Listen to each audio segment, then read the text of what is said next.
the Cordova creator of the Leicester equaliser. El Khanous, how much room does he have here? El Khanous going for goal, and he finds it as well. What a turnaround here at the Tottenham Hotspur Stadium. 4 minutes, Leicester have soaked up so much pressure. Fatawi jinking feet to get beyond his man, and the header from Jamie Vardy makes it 2. Would you score? Woodward's Knockout! Yes! It's in! Yes! Anil Knockout has done it! Tielemans lining one up. What a goal! What a brilliant goal by Yuri Tielemans! And the Leicester City fans go absolutely potty. Ball in behind Damian Vardy! It's 11! It's heaven for Jamie Vardy! Hold the back page! Hold the front page! And Leicester player has smashed the record!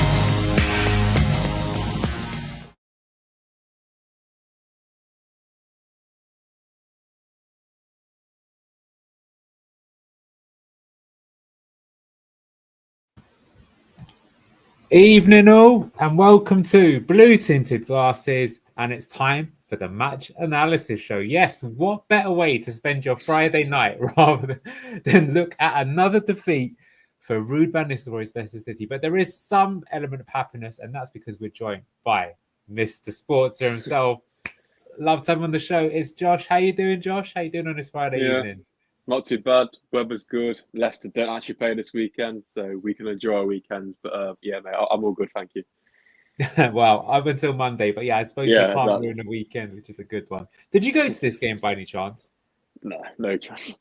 No, don't blame me. I heard a lot of people spent more time just in like the foyer outside the ground, just having a pint, rather than let's just say hello to everyone in chat before we get started. Wolf Henry, must we? Yes, unfortunately, we've got to look at it. Clibbo, this is going to be depressing. It is. We're going to probably spend more time talking about things other than the game itself. But, if we got the analysis show, we've got to do it. Greg, evening all on the beers. Happy Friday. Don't blame you. Evening to Terence. Yeah, agree. We do need a total rebound. Kunal, evening to you. Mr. Fatawu. Ole. Yeah, we'll talk about your other favourite player, Jordan Ayew, when he came on, and greetings to Richard. But all right, let's get on with it. But you know what? Because this was a pretty grim match, before we actually get onto the match itself, I wanted to spend a bit of time talking about this. And it's interesting reading Terence's comment about out of the old and in with the new. So if you didn't see it, a bit of drama behind the scenes this week was with Ruud van Nistelrooy falling out of Harry Winks. Because Harry Winks, of course, was, it was suspicious that he wasn't there at all in either the squad, not on the subs bench. Skip actually got in instead. And I always assumed, maybe he's injured. But actually, it turns out that Van Nistelrooy's fallen out of him, or maybe not fallen out of him, but decided to leave him out of the squad because he refuses to stay one night a week at Seagrove prior to the matches. And I think at first, my initial reaction was, good, you know what? Even if Ruud's a pretty awful manager, at least I think getting some discipline in the team isn't the worst. But then, of course, it turned out that Harry Winks, his missus, has given birth to a kid just 3 weeks ago. So where do you stand on this, Josh? I think it's quite a dramatic thing. Vestergaard seems to have been cast aside. Now it looks like Winks' turn. What are you feeling about Ruud, and what would you do in this situation? Yeah, it's a weird one. Initially, I kind of sided with Ruud, but the more I think about it, I wouldn't say siding with Winks, but I'm more thinking, is there really much point in Ruud doing that? Like, look, we've been doing so bad on the pitch, and last season there was no issue with Winks living so far away. If he turns up to training every week he's meant to, I don't really see much problem with it. And since Ruud came in, we've had the Cody, the boots, but the Buonanotte thing. It just seems to me like he's trying to potentially cover up the poor performances on the pitch, and his game management, the football management isn't good, and it looks like his man management is just as bad. So in my opinion, it's just needless. Yeah, it'd be ideal to have everyone around the training ground as much as possible, but is it really that important? And obviously just giving birth to a child as well, so it just seems very bizarre and not what we need right now. Yeah, I think I'm on your side in this, Josh, too. I think, listen, I do get it. I think it's pretty obvious that we have awful atmosphere at the club. Unfortunately, I think Ruud's got to take a lot of, pain for that because he's the manager that's in charge. And I do think that the team does need some discipline. And look, Harry Winks, of course, was photographed in that infamous "We Miss You, Enzo" poster in Copenhagen. So, he can be a bit naughty. I would say that, like, normally most jobs, you're allowed to take 2 weeks off for paternity. So it's been 3 weeks. So maybe that's what Rude's listening into. But yeah, at the same time, I think with where we are right now, there's no way that we're going to be staying up. Is it worth rocking the boat right now? It's a tough one. I think there is a time and place to set the culture, but I think that's probably the summer. Difficult one, but I mean, we'll get onto it later. But for me, I don't really think Rude is even going to be here next season. And I don't know, maybe he's trying to engineer his way out. We shall see. But anyway, interesting to see that. Some more drama behind the scenes. Anyway, Josh, on to this match. And I want to start by asking you a question. So here's a picture from the dictionary, and it is insanity is the word. What is the definition of insanity? You probably see where I'm going with this, but what would you say is the definition of insanity? I'd say doing the same thing week in, week out, playing the same formation week in, week out, playing the same way week in, week out. Yeah, and expecting different results. Well, unfortunately, Rude, it seems, is insane. Because despite losing 3-0 to Man United, we're playing a better team in Man City, even if they've not been as good this season. And his lineup was 1-for-1, exactly the same team, exactly the same lineup. I suppose you could say we only lost 2-0, not 3. But it wasn't a particularly good display. So I've got to say, I was pretty horrified when I saw this lineup. I don't get it at all, to be honest with you, from a tactical point of view. I'm going to get onto it near the end with why I think it's just so bad. But I think it's, going for this specific strategy with these type of players doesn't work. And it didn't work in the last game. So why are you doing it? It's not even like, it's very rare that you can get beat 3-0 and still take positives. But I don't think there were any positives really out of the Manchester United game. So I found this bizarre. I find it stubborn. And I've said this a lot, that for me now, I've gone from wearing the turtleneck when he's first been appointed to I ultimately have to say I think Steve Cooper is the better manager, because he wouldn't be so stupid to just keep trying the same thing when it's not working. And I worry a lot for the Championship, Josh, because the thing is that he's done such a bad job under adversity. We've had teams that got relegated before, but we've never been this bad. And this just makes me think that if we go into a difficult run, like this time last season in the Championship, we started almost melting away, didn't we? And falling away. But the lads pulled it together. I don't think Rude will do that. So very disappointing for me to see. Let's get on to Man City then. Now, since the last time we played, they've signed a lot of players in their team and improved them. But funny enough, they had not all of their new signings. We actually got fortunate that Haaland wasn't playing in this game. You could see that Nico Gonzalez, who they signed from Porto, did play in this game. Jack Grealish, of course, hadn't scored for, I think, about a year. So, of course, he got a goal against us. And this is the formation they went for. But we'll get kind of straight into the game. But whilst on paper it looked like a 4-2-3-1, realistically, they only ever had 2 centre-backs back and everyone played in our half. And just looking at the stats before we get into it, I pulled this off the Man City Twitter, and their thing was dominated from start to finish, and they weren't wrong. And just what's so sad about watching Leicester these days is there's absolutely nothing to get excited for. An XG of 0.02. He's not in the chat today, but there's a guy called Cabas, and he goes, I rate you, Anil, because there's no one else that could make 8 hours worth of content of 0 goals scored in the last 8 games. But yet somehow we got to try and do it. And that's why I rate you, Josh, for joining me today. But unfortunately, we were completely dominated through this game. We never looked like scoring. I'll show you the few times that we even generated anything. It was all luck, really. Really awful. For me, I'd rather have got beaten 5-1 than 2-0 and never lay a glove on the opposition. That's, for fans, we can't even look forward to scoring or getting close to scoring a goal. It's just, I can't really think of a worse team, to be honest with you. Maybe not for players, it's worse. But let me ask you, Josh, when's the last time you felt this sort of apathetic towards Leicester City Football Club? Probably never, to be fair, because obviously I'm 20, so since I've been supporting Leicester, it's only been good. My granddad messaged me last night. It was like, "Oh, what did you go Man City?" And he was like, "This is the worst team I watched in 6 years of supporting Leicester." And I was like, I understand, because it's like they're not even trying, are they? It's like there's really nothing to shout about whatsoever, and that's the worst thing. Just like you said, I'd rather us lose the game 5-1, 6-1, but having a go. But yeah, this team right now is it's so far gone of anything. It's hard to really describe it, isn't it? Really, but I guess we're just so numb to it and just the expectations just so low. There's, we're just used to it by this point. I hate it though that we are, as fans, have to put up with it because there's nothing we can do to control the situation, which makes it even worse. And there's zero communication. I find it honestly disrespectful.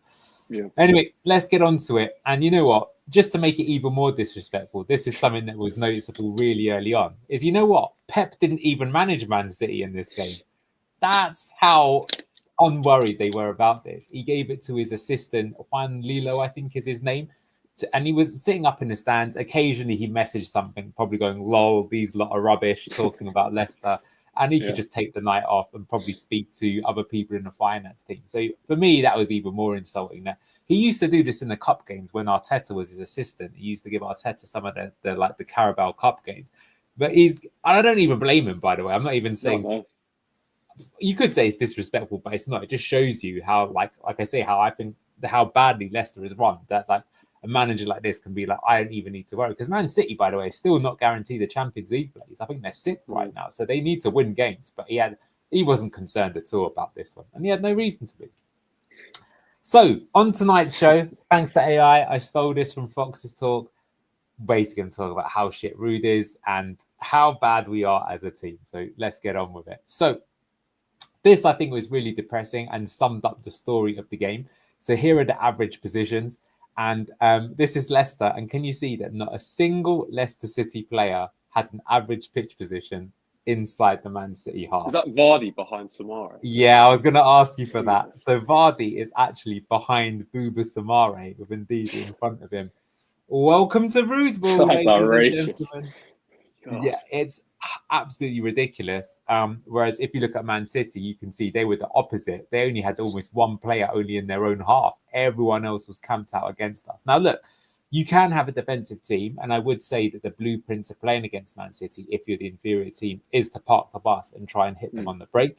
But yeah, having Vardy as a DM, not really sure, what he's contributing. I've got no threat on the break to try and counter them. And I saw the pitch positions for Nottingham Forest. They beat Man City recently. And you know what? It was a pretty even game, even though they played the counter-attacking game. I don't even really understand what Rude was trying to achieve here, other than to keep the score down, which we'll get to. So getting into the game very early on, and you can see here, we got 5 at the back, these 2 in Ndidi and Samare.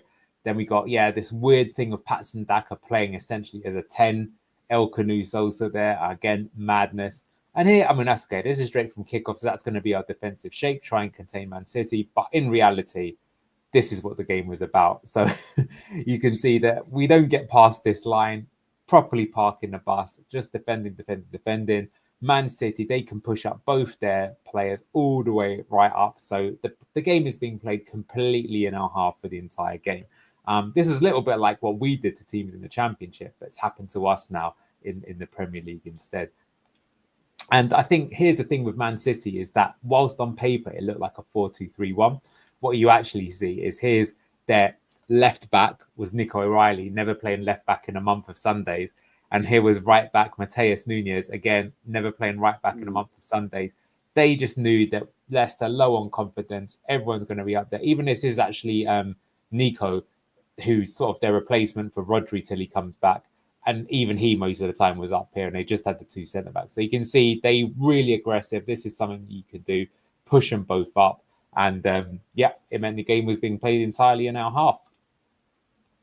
And I think one of the big problems, right, if you're going to be playing a defensive style, is you need to sort of really concentrate early doors, right? Because you can frustrate them. And the funny thing is Man City won this game pretty comfortably, 2-0. But did you think they were even that good? No, I think that's the thing. It's like we say it's Man City, but it's not your typical Man City of a few years ago, is it? It's not like the team. We've been there before and done all right, haven't we? But that's the thing. Like we're sitting so deep against a Man City team who, obviously they're still good, but like they're not the same, are they? They're not. But the problem is we made it easy for them. So I would say if you are going to play against a team like this, you need to stay in the game at least for the first 20 minutes, right? Frustrate them, because that is the way, the blueprint to beat Man City is, like I say, defend deep, frustrate them. They're going to keep pushing men up. That's going to make more gaps at the back, and then you could start exploiting them. And it's something I remember Claude Puel, who right now looks like managerial genius compared to Van Nistelrooy, did beat Man City, and he did it with the 3 CDMs of Hamza Chowdhury, Papi Mendy, and Ndidi. Then, if you remember those days, Ricardo the screamer. No such like this time around. So here's the first goal, though. Luke Thomas is on the ball. So here's another really frustrating thing about Leicester is that a lot of the time we're architects of our own downfall. And so let's watch this move. So Thomas, who, by the way, is a left centre-back now. I don't know if you've heard this. That's what Rude thinks. Playing the ball out here, plays it out to Kudus. And Kudus decides to go for this sort of... Here's the sort of problem, right? So he's going for this pass into the space to find Ndidi. But this is a very dangerous game against a team like Man City. Essentially, with Rude's sort of slow pedestrian football, he's trying to outpass Man City. Now, Jack Grealish alone is probably worth maybe more than their entire lineup at this point in time. Maybe not quite, because Premier League footballs are pretty expensive. But I mean, there's levels, basically. So he's playing the ball into this area. And I think if this is a championship, no problems. We're probably going to get out of it. But otherwise, you're playing the ball into a dangerous area. You can see, look, there's 5 players around here in this gap. And it's going to be Wilfred Ndidi picking up the ball. And so here I'm sort of highlighting. So this is the pressing trigger and the trap. So they've seen this. And this is what modern teams do, is they're now going to compress and they're going to try and make it. It's got no room or way to get rid of the ball, win the ball off them. And then suddenly that's a turnover and you can, transition yourself. So even though Man City are a possession-based team, they also, are good on transition, which is something here. And the sort of issue here is that because Soumare is ahead of him, normally last season in the Championship, if this was, say, wings, he would have Ricardo here. So it'd be a very simple pass for him to play to get out of trouble. Here, he's only really got one pass on, which is back to Luke Thomas. And even then, it's a bit sort of dangerous. You can see here that Grealish is actually doing a good job. And he's doing what's covering the shadow run here. So the pass to Soumare is not actually on. And you can see that the pass back to Bilal is not on. So he's in trouble. So what you see here is Ndidi. I wouldn't really say he dwells on the ball, but he gets caught here by Jeremy Doku, who's moved in to win the ball back off him. And now you're in danger zone, right? So now Man City are here. Now, I do have to say at this point in time, I think Wilf, who has probably been one of our better players this season, not that it's saying much, I think he's got to take a bit of pelters here, because in this situation, after losing the ball, if it was me, I would just haul down Doku. It's early in the game, right? It's not your fault. You've got surrounded. It happens. It is going to happen against Man City. But the last thing you want is to concede the goal early into the game. But Wilf, probably like everyone else, doesn't really care. Probably loses money if he gets a booking, so didn't haul anyone down. So the move continues. Luke Thomas gets attracted to the ball. I wouldn't necessarily say this is such a bad thing, because I would say with Rude's system of having 5 at the back, if he does go here, you've got a spare man here in Cody. I think this is something that did catch us out in previous games. But you can see here that you've got a pass now free to Savinho, who I think has been quite impressive in this game. No Mahrez wearing the same shirt, but he's obviously looking to get there one day. So Doku gets the ball, plays it out here. We follow the move on. Savinho's here. And also keep an eye here now on Jack Grealish. So Grealish is completely free. Here we've got the space. So at this point in time, we've forced Man City wide. And even though I feel like indeed he could have brought down Doku earlier in the move, we shouldn't really be conceding a goal at this point in time, because we've got the numerical superiority in the box. There's not that many free Man City players. There's not that much Savinho can do. But yeah, as you've said this here, Greg, barely anyone gives a fuck. Indeed, they don't. And I think if I had to summarize probably one of the players that most summarizes that for me, a Leicester City shirt, Soumare's got to be up there. So you can see he's just doing his classic slow jog on. So Grealish here is in space. Here comes Savinho. He can pull it back, plays the ball across. You can see Grealish that there. He's calling for the ball. He's in acres of space. No one's rushing to get the ball to him. Comes out to him. Now Soumare realizes, oh, crap, that's my man. I should probably try and put in a challenge. It's too late, and Grealish can finish it first time. Faze, maybe he could do a bit better to rush out and get to him as well, but I think this is a midfield runner. It should be on the midfield to pick this up, not fast. We'll come to him later. He didn't really come for himself in glory either. And there you go, boom. 1-0. That's 1.5 minutes into the game. And, 1 minute 49 to be fair. And to be honest with you, that was game over. I knew it at the time, because the issue is with Man City is that they are really good at sort of tiki-taka, MMA style, just choke you out kind of thing. They don't need to punch you. They just need to make sure you can't do anything. And we knew how the rest of the game was on. So that was already one pile of horse manure, shall we say. But let's move on then. So what are we going to do? What is Leicester's style of play? right? Because there wasn't really much for us to look about this. So a lot of people say, I don't even really understand what Ruud's trying to do. What we were trying to do, I guess, is that Ruud does want to play possession football and try and pass around and make spaces that way. The problem is that you're trying to do that against Man City, who are, generally speaking, one of the best teams in Europe. And so what you'll kind of see is that it just didn't work particularly well. So let's follow this move. We got Hermanson on the ball here, and we're going to try and pass our way out of trouble. So it's come into Soumare. That's what his role in the team is. And that means that Ndidi's the one that pushes up, which we'll talk about a bit later. That doesn't really work too well either, I would say. So he's the one that kind of picks up the ball to help us build out. So you can see he's going to play it back to Mads. Going to follow the move along a little bit. He's going to play it to Luke Thomas. So Thomas now has got this pass on to El Khanous. He's going to try and make that pass. Khanous actually tries to play it here to Christensen. He plays it back to Luke Thomas. And here, in this move, we're getting lucky already very early on. So here, we almost lose the ball and it gets another turnover. And this is why it's dangerous to try and play this style of play against a team as good as Man City. Because in the Championship, when you make these kind of mistakes, you probably will get away with it. But against a team like Man City, as we literally saw with the first goal, one mistake equals goal. You can't do it. But luckily, in this particular case, the ricochet comes to Soumare, so we do get away with it. So, okay, we managed to get away with it. What are we going to do with it? So he's going to come back here to Thomas. Thomas back to Soumare. Soumare to Khanous. Khanous now, to be fair, Khanous is like the one player we have in our team that I feel probably has got the technical skill to play. And he did have some nice touches in this game, although I think he did give the ball away a lot too. So he's going to come to Thomas. Thomas, fair play, is going to try and spread the ball wide.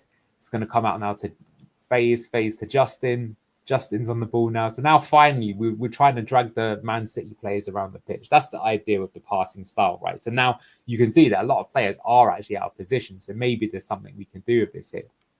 So he's going to play it into Faze. Faze got the ball. We can see it's all a bit slow, backwards and sideways. I mean, this is something that has been said a lot of the times, that JJ's got the ball here, right? And what people maybe want us to do now that we've taken a lot of Man Cities out of the game is to turn and drive, attack the game, try and make something happen. But the way that it's been coached is, what do?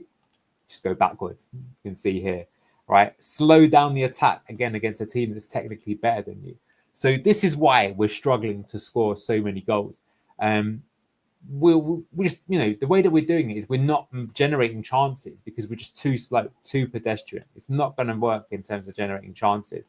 So in the end, it's going to come out to El Khanous. And now, here's, I guess, what we're doing again by switching their players around. El Khanous, because he's the one who's got the vision, is going to go for a pass. And he's going to try this pass and try and find JJ. And to be fair, the way that we've manipulated Man City, there is actually the ball onto JJ. So El Khanous plays the ball. It's not too bad one.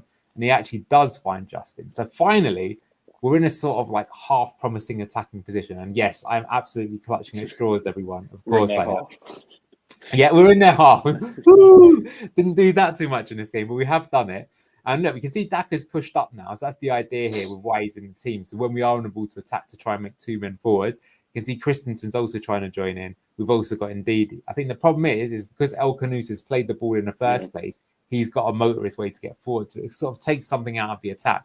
So JJ gets the ball. It goes into Ndidi. And here's the problem, right, Josh? Again, in terms of personnel, is that in the Championship, Ndidi was pretty good, I would say, as an attacking 8. But in the Premier League, that's not his game. So he ends up getting robbed of the ball pretty easily, and Man City deal with it. So ultimately, I would say we spent about 45 seconds there just to lose the ball and find ourselves out of position. And just isn't good anything. And we got Peach as the Forest fan here. And I've been saying all season long that like the reason why they've been so effective is that if they get the ball, they're going to attack fast and direct, right? And that means that you are going to make chances that way. Whereas with us, that's why I don't think we look like we're scoring in a month of Sundays. I mean, this is a fair comment. We look like a Chelsea B team with that kit, and we probably play like the Chelsea C team, like a really inferior way of Enzo Maresca's football. What do you think of our style of play? And what would you like to see? I mean, like, this season's done, right? For next season, what do you think we should be doing going forward? Do you think we should stay with the possession football? I'm not trying to make this a loaded question, by the way. I think it's interesting for everyone in chat. What do we need to do? Because to be fair, the passing style did work in the Championship, right? But it has not worked at all in the Premier League. And I'd say it's 2 seasons in a row it hasn't worked, because it didn't work for Burnley either last season. Ipswich and Southampton have also tried to play passing style as well, And these are three of the worst promoted teams in history. Yeah, I think. Well, it's difficult to really compete right at the top without playing possession style. I know Forest are obviously doing well without playing that style, but I think it comes down to who we have as well going forward. But then again, if we do want to play, if you want to play like counter-attacking football as such, I don't think we do have the players to do that in terms of Mavididi and the pacing behind. But in terms of the system we're playing here as such, if we're going to play this way, we have to have someone deeper who's capable on the ball. Playing Samari and Ndidi deep, it's not working. Just like Anil just brought up, obviously El Khanous drops deep, and then we have no one there. So that's why it worked last season. Because obviously we had Winks, Ricardo, even Vestergaard trying to make the line breaking passes. And we have seen that at times a little bit on the road, but this game it just seems crazy. But yeah, back onto the question. I think next season, I think the way to go is possession style, because I think we will have. I know these players don't look very good now, but I think next season they will still be a step ahead of quite a lot of teams in the league. And I think if we are going to sit back, it won't work because we can't defend. So I think me and Anil were speaking before the show, weren't we? We were saying we could probably concede 3, but if we keep out of El Khanous, etc., we're probably going to score 4 or 5 anyway. So I think that's the way to go. Yeah. It's interesting what you said as well before about the players and where they should stand. That shows that the blue-tinted hive mind is working. I'm going to show you something a bit later that is pretty similar to what you just said. Yeah. So let's move on to El Khanous. So he had a chance. I think he was indifferent in this game. And I want to bring this up as a discussion point. So everyone in chat as well, not just in this game, but I'm interested as to what you think about El Khanous. Because do you think he's going to get signed by someone, or do you think we will still have him? And I'll give you my opinion on that in just a moment. But here we go. So Cody's got the ball here. He's played it into Luke Thomas. Thomas is going to turn. He's going to play it into Bilal. And this was actually nice. So Bilal did a nice little back heel first time flicked ball. So actually showing us sort of creativity. Unfortunately, I haven't got the video, so I can't show it. It's well worth seeing. It's one of the only good things at the moment. And he manages to play Ndidi. And that means that we actually take some Man City players out of their shape, and it means that we can attack. So Ndidi plays it into Christensen.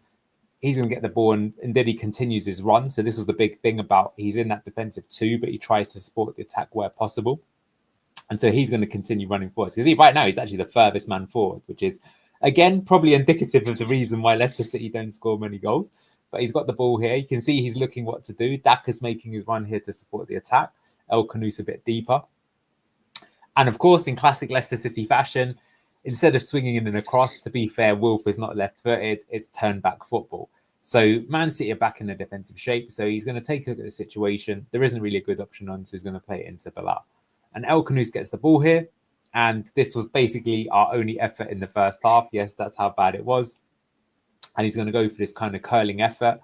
Reasonable effort, but never really likely to trouble, and puts a keeper into a save and he pushes it out.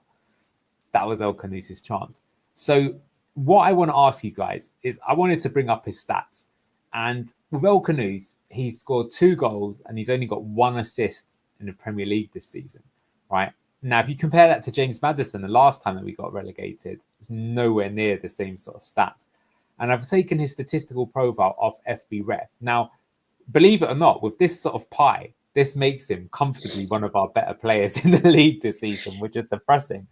But if you look at the stats where he's good on, he's really high on tackles. So I think for a creative player, he's willing to do the dirty work, blocks as well. He also tries a lot of passes, as you saw there, and he makes a lot of progressive passes, as we also saw there.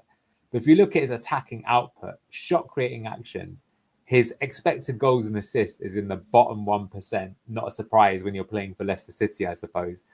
And the problem is it just means that, well, is he creative enough? So what's your opinion on him? Look, we know that he's got potential. But yeah, what do you think of him? What have you made of him this season so far?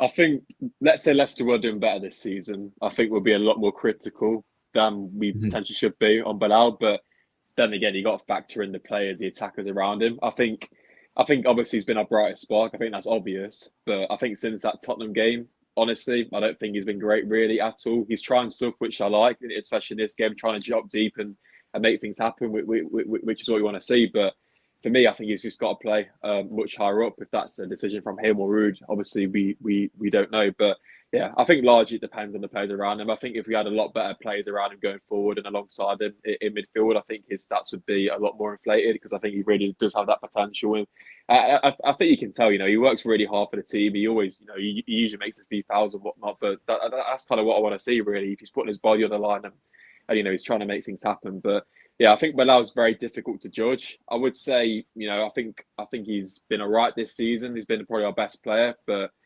yeah, I think that comment sums it up perfectly, really. He can't do everything just on his own. So I think in terms of Bilal to really judge him, you've got to wait till he has a team who's good around him, and how long that's going to be in terms of the wait, who knows? Yeah, I think I agree with that. It's an interesting one. It's one of those that, like, if I'm being really honest, I don't think he's been good enough this season. I think you've got to look at that output, and I agree that if you're in a better team, you'd expect better stats. But for example, Buonanotte scored more goals than him, right? And sometimes the ball, like I said, I probably expect a few more assists. I don't think the team is as horrendous as, it is obviously awful, but I expect a bit better than that, right? And I think this is a fair point. He's dropping deep because he knows we can't get forward at all if he doesn't, and that neuters him. You know what? That's a really good comment, that he does do that a lot. And if he doesn't drop deep, he doesn't make anything. So perhaps you're fair. But I think my sort of take on this is that I think he is going to be with us next season, just because I don't see another team. We spent around 20 million on him. So we're going to want some profit on him.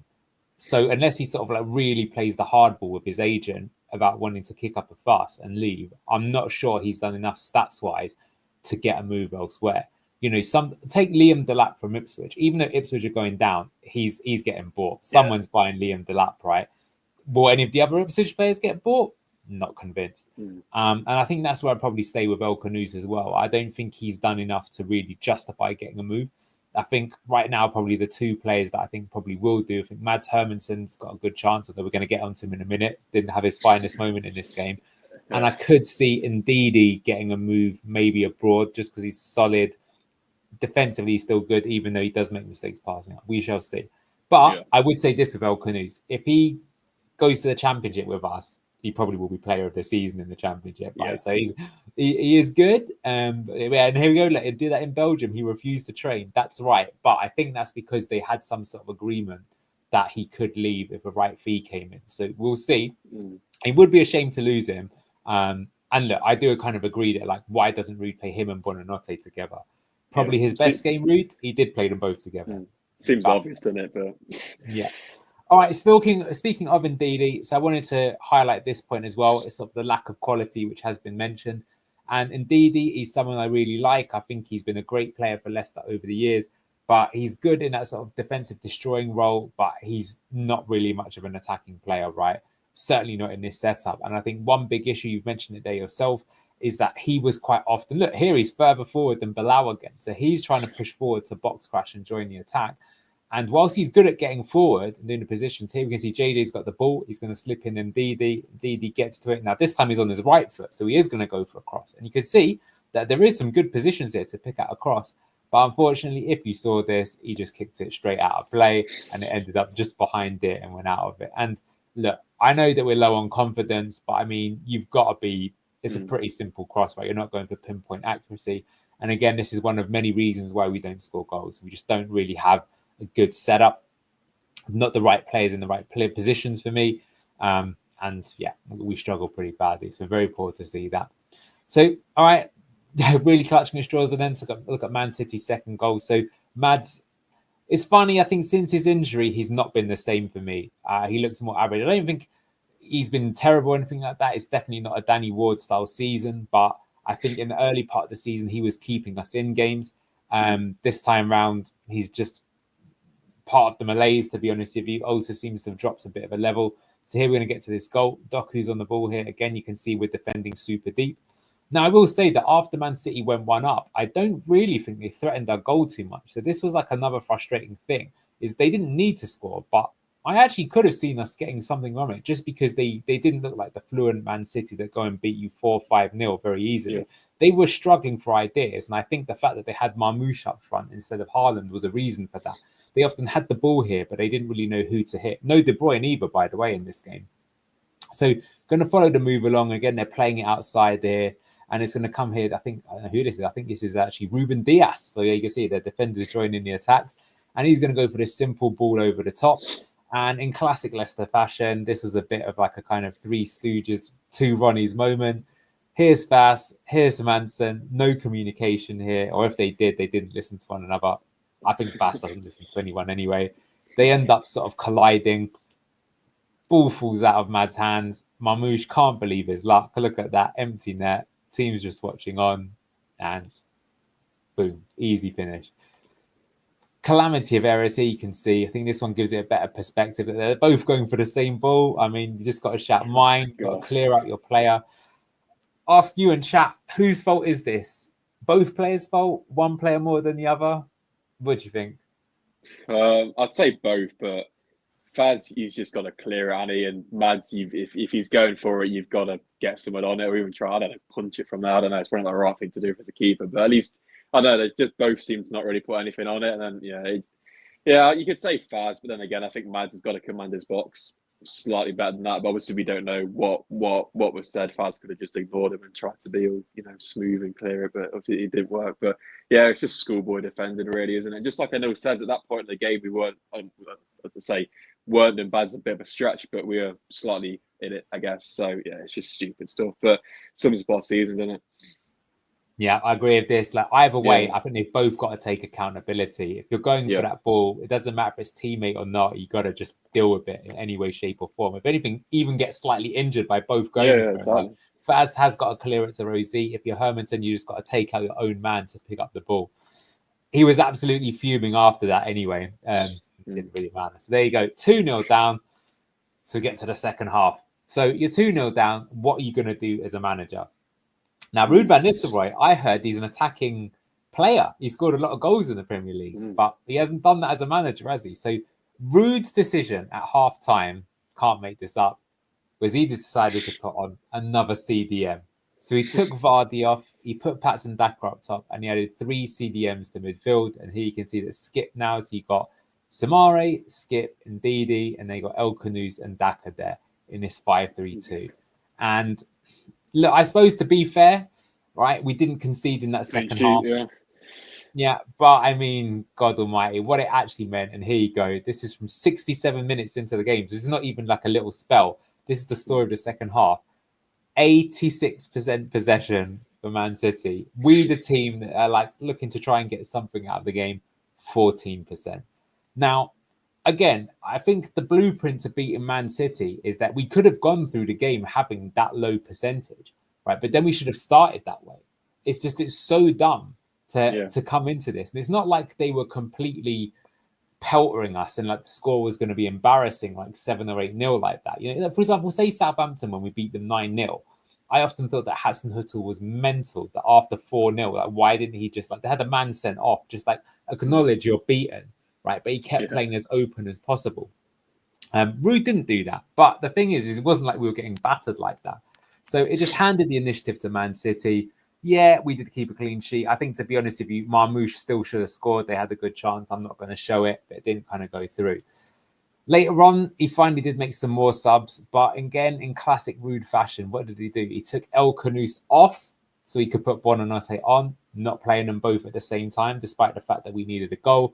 He took off Victor Christensen. That won't be too happy. Put on Caleb Okoli and we moved Luke Thomas over to left wing back. So, don't know what Luke Thomas has done. He obviously remembered Ruud's birthday or something like that. To be fair, he wasn't bad. I'm not going to say he was bad. He just, I don't know. I think as left wing back, he's not going to offer the threat there. Although, to be honest, if you neither is Victor Christensen, probably either.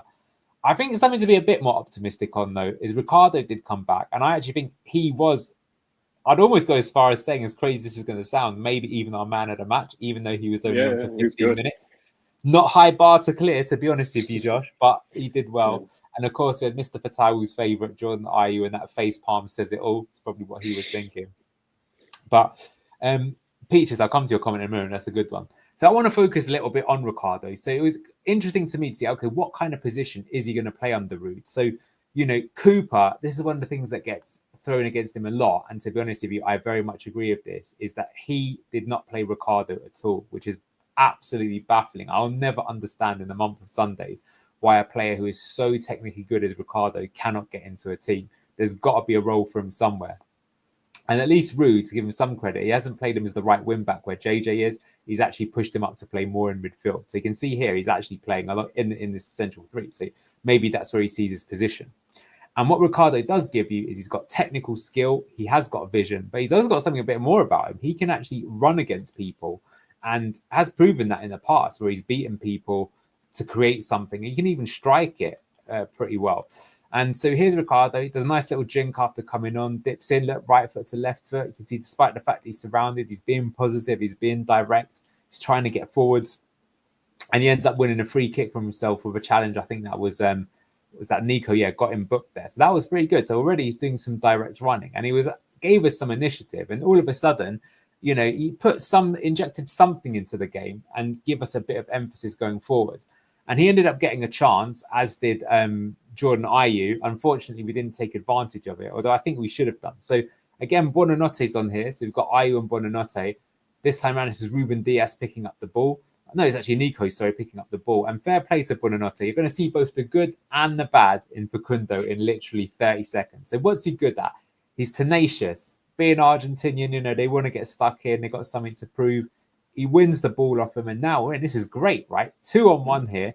Even Skip is thinking, oh my God, I could get on the score sheet here. Everyone's running forward. And here, there's two things he could do. He could either strike the ball, which I wouldn't be against, or he could just slip in Jordan Ayew, and Jordan Ayew could be in here. But he plays an absolute disaster pass, right? You need to really feather it. Instead, look how far he puts Jordan Ayew. Jordan Ayew has to go all the way to the byline. It's not even got anything to do with Ayew's pace. This was just genuinely a bad pass, and it's really unfortunate. So Ayew comes. So otherwise, to be honest with you, if you got him 1-on-1 here, he might well have scored. Ayew. He has shown in the past he's good against tiring defenses. So it ends up coming out. Fair play to Luke Thomas. He has supported the attack. Ball comes into Thomas, who supports attack. Gives the first time cross. Here, I suppose this is the disadvantage. Is Ricardo's not exactly blessed with height, is he? But he's going to go for the header and try and win something, and it ended up getting cleared out. And yes, that's as good as it got for us in the second half. That's why our XG was 0.02. So we didn't create anything. We only ever created it of winning the ball back. But at least some of these players showed something about them in Buonannote and Ricardo, even Thomas to some extent, to try and get something out of the game. Had we put the pass in, maybe we'd have seen that elusive goal. I mean, let me ask you, Josh, will Leicester City ever score again? If Ricardo starts, I'm more hopeful we can do, because I think I don't know what it is with Ricardo. He just seems to make us tick. Obviously, we all know his technical ability and whatnot, but just even so, the team just look a lot better, I guess, around Ricardo. And just like I've been saying, the standards of getting better are very low. But yeah, I think if Ricardo can start, I think maybe Ricky will just do it by himself. We'll take on a few players and just smash on top bins. That might be the way. Yeah, it wouldn't surprise me if we do score that we hit a worldie, because I don't think we're going to score through attacking patterns of play. No that's chance. a sort of sad thing here. So yeah, Higgin, better angle, Buonannote, and that's a pretty simple pass he could make there. Would have been in there. If he put it here instead of forcing him out wide, I think Ayew would have scored with a tap in there. So a bit unfortunate. So yeah, that's how the game ended. Can't believe I spent 40 minutes talking you through that dribble, but I did. But yeah, now we're going to move on to some other things, right? So I'll give you my match thoughts quickly, right? Dominated from start to finish. Poor team selection, poor tactics, poor substitutes, in my opinion. Because yes, we contained Man City in the second half, but newsflash, we were 2-0 down. And at this point, it's hard not to argue that Ruud has been our worst ever manager. He's definitely rivaling Peter Taylor. That's what I'm kind of feeling at the moment. But I want to get onto this. There's a good comment actually from Peaches. This is what I'm going to bring up. It goes, what I understand, or don't understand, I guess, is how a top manager can't see it to try out and outpass or out-possession play Man City with your current squad. Don't get it either. This is me and Josh in the pub instead of Ruud down the pub thinking, God almighty, what are we seeing here? What are we talking about? So what I don't understand either is, even though I think that's a terrible tactic to try and outpass Man City, to be fair, we actually did do it in the first game against them earlier in the season. But what I don't get about Ruud is that he picked, for me, completely the wrong style of lineup to try and achieve that. So Ndidi as a 6 to receive the ball and turn out of pressure failed. We saw that. That's how they scored one of those goals, Man City. And Patson Daka as this sort of number 10 stroke attacking hybrid. is absolutely baffling. I don't understand that at all. Playing him up top as he did when Vardy went up at least makes sense. So, for example, if you were going to try and play a technical style, and it's funny that you mentioned this, Josh. So what did you say earlier? You said we need to get Vestergaard into the team for those line-breaking passes. You need to get Harry Winks into the team. You need to get Ricardo into the team. Samari into the team. I would have El Khanous and Buonanotte if you're going to play this 3-4-3 system. Point is, you need to have the players that are comfortable. You need technical players that are calm under pressure. And then maybe you could look to match Man City in terms of possession and make the game more equal in terms of possession, try and get something like that. So that's probably what Enzo would do. I don't think he'd play this formation. But Enzo, if he was going to try and do that against Man City, he would at least pick the right people. So we played the wrong team selection for trying to go for this sort of style. Didn't make any sense. So that's one way you could do it. Now, the other way that you could try and play is to go more for the counter-attacking style, which again would make sense, right? Defend over 5, accept the fact that you're not going to have much possession, but then try and hit teams on the break. And there was this Italian guy called Claudio Ranieri. Don't know if you remember him, pretty decent manager for Leicester, at least for one season. We ended up winning a league. And that's exactly how we did it. We played counter-attack. So if we want to play the counter-attacking style, well, then you would put Daka maybe up top for his pace. I'd put Mavididi into the team who's fast. I'd probably put in Buonanotte. That one's maybe a bit more controversial, but just because he picks up the ball and runs at people. So you've got 3 forward runners. The rest of the team needs to be pretty defensive, but I would have Bilal in, and I'd have him, as you mentioned, I think you're right, I'd play him in a deeper position because you need someone who can find that key through ball. Essentially the Danny Drinkwater role that he did so well in that Premier League winning season, right? Kante won the ball back, but often it was Danny Drinkwater that played the progressive pass. Could have done something like that. All sorts of myriad of possibilities that we could try. But unfortunately for me, I mean, this is why I gave Cooper pelters, but Cooper runs rings against Van Nistelrooy. I hate to say it, because nothing makes sense. I don't get why he's so fixated. I will say there's a few things they have in common, sadly. Cooper also didn't like playing Buonanotte and El Khanous at the same time. He also wouldn't play Mavididi or Fatawu at the same time. And funny enough, the one game he did that was probably one of our best games when we beat Southampton, the last-minute winner. Yeah. That's one issue that he's got. And, you know, I get it. You could say, yeah, but if we do that and then we're going to be too open at the back, we're relegated. Yeah, already down. But we'll just get us some, you know, how bad is it for those fans that paid all that money and travelled up there and see your team put in an XG of 0.02? Yeah. What are your thoughts on that? I mean, I guess we're both in agreement that Van Nistelrooy, I don't know, do you think Van Nistelrooy needs to go right now, or do you think it's pointless getting rid of him?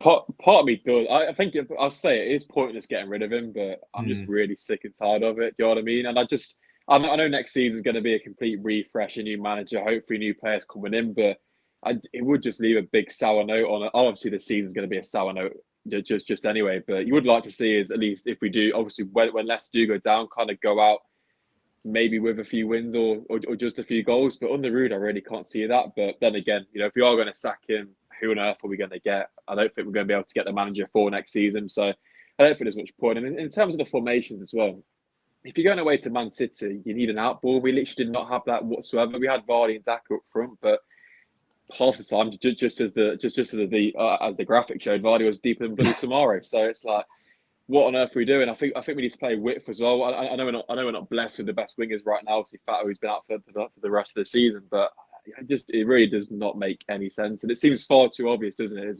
As looking in, but I don't know what Ruud's thinking, but he just seems to be very stubborn in his ways, and now he's going for individual players from external things away from the squad. So. Shambles. Yeah, it's not good. I'll be honest with you. As of right now, I think we're the worst team in the league. Oh, forget 100%. What the table. I mean, there's only one team below us, but I think they're better than us right now, and it wouldn't surprise me if they rock up to the King Power and beat us. So, I mean, they got a point against Palace, didn't they? At home, which isn't bad at all. Yeah. Well, better. Well, we got a point. Well, not at home, did we? Got one away to them. We'll bring that up in a minute, but. Yeah, I mean, here's a point from Peaches. So Cooper was also pretty terrible with subs. Wrong choices and often way too late. But he did try different things. I will agree he did that under us too, just out of his depth. Also agree with that. But he had a better understanding of the relegation battle than Van Nistelrooy, which I'll agree with. Right? Yeah. I didn't like this about Cooper, but what his plan generally was that I don't even care about the first 60 minutes of the game. I just want to still be in it.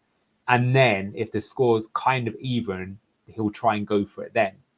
And that's why, for example, first game of the season against Spurs, we got a point. We made some decent comebacks against other teams as well. And then the frustration back then was just like, oh, why didn't you go for it at the beginning? Right. And then because he did have the luxury at one point is he could have fielded the team with Ricardo, Fatau, and Mavididi all at the same time, all high on confidence. He never did that.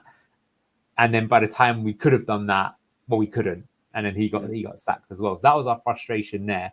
But to be fair though, that's why we got more points, because he understood that in a relegation battle, then play turgid to begin with and attack at a certain point. What's Rude doing? Just playing turgid the whole way through, or thinking that he's still PSV with Cody Gakpo and Xavi Simons? We ain't that team, mate. I hate to break it to you. So just looking at Rude's team, it's weird selections. Like, why is Daka a 10? Don't get it. Why is Luke Thomas the left centre back? Even though he's been okay in that role, don't get it either. Move to wing back. There's no threat on transition, counter, and there's no ability to create an open play. So basically, this team isn't good at anything other than losing. That's what you can say they're good at. Welcome to Ruud van Nistelrooy's Leicester. So let's just look at the table. Not like anyone really wants to see it, but here we go. Ipswich won, so they're 3 points above us now. I think they were always going to finish above us anyway. Or we do play them at home. Yep, Southampton, that gap is getting closer. If they beat us, it'll be 4 points. So, only 8 games to go, but it's pretty depressing. We're 12 points adrift already. So let's get on to the fixtures, because this is the scary thing, right? When are we going to get relegated? And for me, all season long, even though Peaches, I know you're a Forest fan coming in peace, this has been the game that has been terrifying me since at least January. Because I was just saying to Locks, what's going to happen. Yeah, they're going to beat us on that day. They're going to relegate us. We're going to do the post-match reaction. Wolfie's going to do the raid. We're going to get absolutely pelted, quite rightly. You're going down, you're down, ha, ha, ha, you're terrible, which we are. The only good news I've got is that I think we'll be relegated before that. So the way that it's going, well, we're 12 points clear already. So to be honest with you, we might be down already by the Liverpool game, to be honest with you. But if they don't finish us off, you can bet your ass that Wolves will. So, and if they don't, so I think we'll be, because with this game, there would already be, 3 games to play, 9 points. I mean, I can only see us getting points in 2 games, which is the Southampton and the Ipswich matches. And I think it'll be funny for all of those teams involved, because it's like the only chance to get points. I can actually see them getting quite feisty, that people want to get into it. So I can actually see those games being half decent. We'll see. But interesting that Zola says, Scott says April the 26th is D-Day or relegation day. That's probably what I think. But here's the fixtures that we got left. Thank God there's only 8 of them. What's your feeling on this lot coming up? Yeah, they're horrible, aren't they? I booked a ticket for Forest away this morning, which I'm regretting already. But really, you're a sadist, mate, to do that. I was more thinking a nice day out in Nottingham with a few beverages consumed, but we'll have to wait and see. But no, I think, I think the games we can, as you say, get points from. I think the games we can score against are probably Southampton and Ipswich at home. Just like Anil said, I think they'll be good games. I can see them being 2-2, 3-3. There's no way in a million years that Southampton game is going to be boring. So they're just horrible. But the most annoying thing, even with Rude, Josh. Southampton though, isn't it? Surely. That's the thing that if people, let's say get relegated against Wolves, part of me thinks we may actually just start playing a bit better, because it's weird. It does happen a lot to some teams. They go down, then they suddenly just win because there's zero pressure. But I think it's going to be that Wolves game. But the most annoying thing is, start the season, we will look to these games then, come May, if we've got a chance, we've got a good, decent chance of staying up. But looks like it's going to be done before May and in April, which is sad. But that's the harsh reality, isn't it? Yeah, it's funny at the start of the season, just like you, I was thinking, do you know what? With that last 5 games, we've got a real chance. If we can just stay in it, right? I still thought we'd go down, but for that is way better than having, imagine you ended with Newcastle and Liverpool as your last 2 games. You'd have no chance, right? But with that, Bournemouth are really good this season. Maybe they're on the beach, but I've got a feeling they'll probably need to win to get into Europe. Forest are going for the Champions League. The only thing we can hope is they've already made it by this point, but I think they'll still need. They might probably, knowing our luck, they'll probably achieve it by beating us on that day. It's probably the way that it's going. So they'll be well up for it. I think as well, the way that we play, Like, we'll probably have 60% possession and lose 3-0. That'd be my prediction for that game. But yeah, not looking good, unfortunately. The only bright spot for me is there's only 8 more games of this shite to look at. So only 8 more analysis shows. I want to look forward to, like, seeing the team do well again. Yeah. So yeah, look, that's pretty much it. But before we go, then maybe I'll ask everyone in chat. We were just talking about it before. So obviously we know that we're down now. What are your hopes for? I'm already thinking about next season. And, like I say, I've very much moved away from, getting behind Rude. Then in the window, I was like, well, do you know what? He's not really been backed, which is unfair. So I think that, we should keep with him till the championship season, because only then can we really sort of judge him. But I've got to say that I think for me, the turning point was actually that Brentford game where we got absolutely demolished at home. Mm-hmm. And it wasn't just we got demolished, but after the match, he properly threw the players under the bus. And he checks out himself there. And I just think there's a way to go about doing these things. And, I've been in that sort of situation before where you're somewhere where you're not going to make it, but I think you can still be professional to the end. And I don't think our team is being professional. The fact that he couldn't even be bothered to try something new, that really pains me, Josh. I'm not going to lie. So, unfortunately, knowing Leicester, they probably are going to keep him. And then if we do keep him, what it's got lined up is that we start next season, we have an indifferent start, then they'll wait for the window to end. It ends at the end of August. Then they'll sack him. Then you'll bring a new manager in. And you'd be like, oh my God, what have you done? I really hope that doesn't happen. But there's a real possibility it could. For me, I would pretty much take anyone right now. We've been linked with Rosinia, definitely better than Rude. Danny Roll, bring on the rock and roll. He was quite promising, I think, for Sheffield Wednesday. I'd give him a chance. I just don't want Rude. But even though he might well start winning games this season, what's on your mind right now? What's going through the sports? How do we make the sports of vlogs next season have a smiley face rather than a crying face? That's something. It's been a while, hasn't it? But no, I think I think everyone's in agreement. We've got to get someone in the summer. I'm looking forward to actually the pre-season games as well. If we can get a new manager in, I remember when Maresca first joined. It was fascinating to watch us. But I just think if we can get someone similar to Maresca's ilk, I know that's very difficult to do. I was speaking to Anil before the show. I was saying, obviously we were linked to Ancelotti's son around a time when obviously we got Enzo, something kind of like that. Because I think it's going to be difficult to really get the right man. Obviously, we want someone superb to make us good in the Prem, but it's going to be difficult. But the likes of Danny Roll got experience in the Championship, turned a pretty poor Sheffield Wednesday team around. So I won't be against that. Rosinia as well. He did decent at Hull. I know they didn't get playoffs at the end, but I think he put together a very good team as well. And I know he obviously didn't get them to playoffs, just like I said, but in terms of the squad building itself, I think that's quite promising. And he's doing a good job at Strasbourg now, isn't he? So I think anyone but Rude, just as Anil says, I think can it get any worse? It can. Yeah, it's that Mick McCarthy meme, isn't it? Where it goes, can it get any worse? Because it can, unfortunately. Well, all right, let's leave it there. Just to end, we've actually had Vestergaard's dog turn up at the end, so good to see you there. Interesting one from Tony Smith. Ruud van Nistelrooy and Rudkin out in spendables and sensible spending top 2 next season. That probably is possible. It'll be. Problem is that what are we going to happen? We're going to be on the plan by the FA. Probably we are. And I think Ipswich are going to be favourites, aren't they, next season? Southampton have looked pretty bad this season, but you're still going to have one of Sheffield United, Burnley, or maybe not. Maybe all 3 of them will go up. So if they all go through, I was thinking that Burnley, Sheffield United, and Leeds are like battling it to go up right now. If all 3 of them go up, then to be honest with you, we should still be in a good chance. But look, we'll cover all that, I'm sure, in future shows. Josh, thank you so much as always for joining me. There is, mate. Give him a hand for spending an hour on a Friday night for listening to this bollocks of us talking about this defeat. Thank you, everyone. We will see you next. We'll have Good Morning Foxes on Sunday with Locks. That's at 9:30 a.m. And then, of course, we've got another match. Look, we've got Newcastle on Monday. So I think we're going to get trounced there as well, if I'm being honest. Otherwise, thanks for joining, everyone. And we'll see you next time. Bye-bye.